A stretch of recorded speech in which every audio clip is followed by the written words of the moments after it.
So class, bago kayo pauwiin, ang last requirement natin is pattern making. Individual ito at ipapasa next week. Kailangan yun para pumasa. Naintindihan ba class? Yes, sir. So class, kita na tayo next week para sa pasahan. Class dismissed. Tara guys, gano'n tayo. Tara, isa. Hindi ka masusumal yung project. Next week na deadline mo. Oo nga, tara na tayo. Pero nagandang tayo. Ganda ko na kayo. Magawa na kayo pagpatulat na yung deadline natin. Ayun mo naman. Grabe pa ako. Wala, ano sa mga kapre? Minsan lang naman eh. Ay, ako. Kapasama na rin sa akin eh. Wala ako, pre. Minsan lang naman kayo. Paano naman sa impression? Dito, tingnan ka na nga sa wala.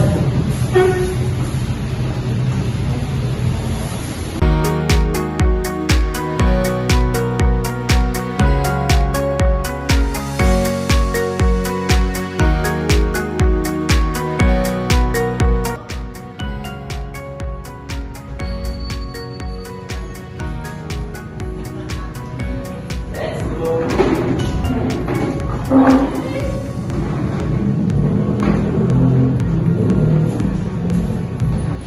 Ay, nagawa niyo yung project mo, pre?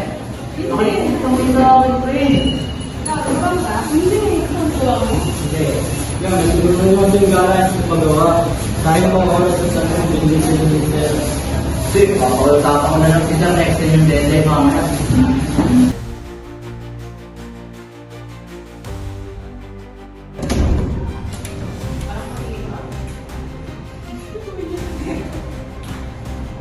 Good morning class. Kumusta na yung pinagawa kong project? Lahat ba nakagawa?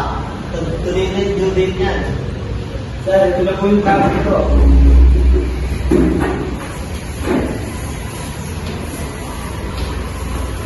Tingin na. Very good ah. Ano class? Wala na bang iba? Siya lang magpapasa? Pwede po ba extend yung deadline? Sabi ko sa inyo class, binigyan ko kayo ng mahabang oras.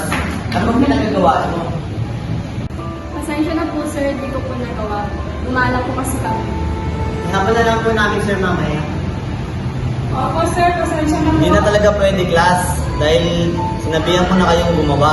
Magre-reflect yan sa grade nyo. Sinayang niyo yung opportunity na binigay ko sa inyo para tumaas sa grade. Kung ulit na lang kayo next sem.